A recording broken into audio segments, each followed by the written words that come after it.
বিদ্যুৎ আইন বলছে হাই ভোল্টেজের সঞ্চালন লাইনের নিচে থাকতে পারবে না কোনো বাড়িঘর কিংবা স্থাপনা।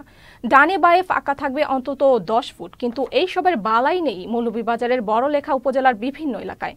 বহু বাড়ির উপরে বিপজ্জনকভাবে ঝুলে আছে সঞ্চালন লাইন।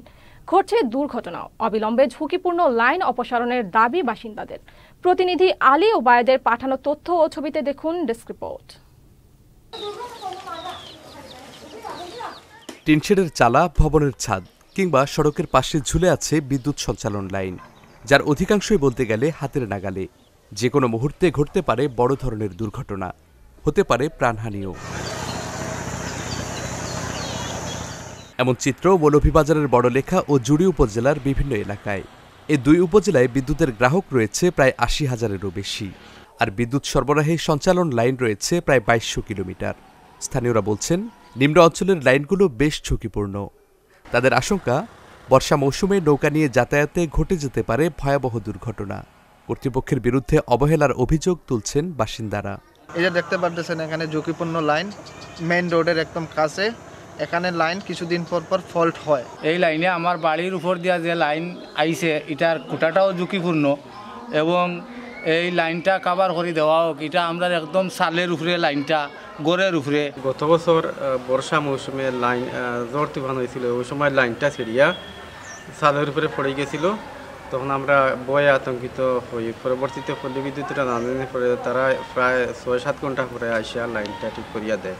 তো এই অবস্থায় যদি এই বছরও আবার বর্ষা মৌসুম আসতেছে, যদি এই অবস্থা হয়, তাহলে তো আমরা ঝুঁকির মধ্যে আছি। ঝড় তুফানের খালে মনে করো গাছের ডাল বিভিন্ন আরে মনে করো বাঁশ উস পড়ে মনে করো বিভিন্ন দুর্ঘটনা থাকি করার লাগে আমরা পল্লী বিদ্যুতের কাছে জোরালোভাবে দাবি করলাম যে এটা কাভার লাইনের আওতায় আনার লাগে। ঝুঁকিপূর্ণ লাইন মেরামত কিংবা অপসারণের দাবি জানিয়েছেন স্থানীয় জনপ্রতিনিধি। তবে সীমিত পরিসরে কাজ শুরু হলেও বড় পরিসরে কার্যক্রম চালানোর দাবি সচেতন মহলের। পল্লী বিদ্যুৎ সমিতি মৌলভীবাজার বর্তমানে বিভিন্ন এলাকায় ঝুঁকিপূর্ণ তারগুলা সংস্কার কাজ করে যাচ্ছে, যদিও কাজগুলো করে যাচ্ছে অত্যন্ত সীমিত, আমাদের দৃষ্টিতে অত্যন্ত সীমিত। তাই আমরা দাবি জানাই পল্লী বিদ্যুৎ সমিতিকে, যাতে করে সবগুলা ঝুঁকিপূর্ণ তার সংস্কার করে স্বল্প সময়ের মধ্যে সমাপ্ত করে। আমাদের বিভিন্ন এলাকায় দেখা যাচ্ছে যে লাইন নিচে পড়ে যাচ্ছে এবং বিভিন্ন মিটারের মধ্যে সমস্যা রয়েছে লাইনের জন্য।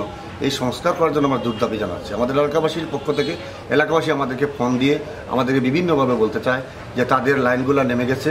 এই লাইনগুলা কাজ করার জন্য এবং সুন্দরভাবে যেহেতু মানুষের নিরাপত্তা যেভাবে হয়, সেই নিরাপত্তা বিঘ্ন যাতে না ঘটে। ঝুঁকি নিরসনে 3 ধাপে কাজ চলছে বলে জানালেন বিদ্যুৎ বিভাগের এই কর্মকর্তা। এই ঝুঁকিপূর্ণ লাইনগুলি আমরা চিহ্নিত করেছি এবং এটিকে 3টি পরিকল্পনায় ভাগ করা হয়েছে। একটি হচ্ছে স্বল্পমেয়াদী, একটি মধ্যমেয়াদী এবং একটি দীর্ঘমেয়াদী পরিকল্পনা। যেগুলো অতি ঝুঁকিপূর্ণ, অর্থাৎ যেগুলোর কাজ এক্ষুনি করা দরকার, যেগুলো যে কোনো সময় দুর্ঘটনা ঘটতে পারে বলে আশঙ্কা করা হচ্ছে, এগুলো আমরা অতি ঝুঁকিপূর্ণ তালিকায় আওতায় এনেছি। বিদ্যুতায়িত হওয়ার ঝুঁকি থেকে রক্ষায় অবিলম্বে ব্যবস্থা নেবে কর্তৃপক্ষ, এমন প্রত্যাশা স্থানীয়দের। Saifur Rahman Rubel, channel S news desk.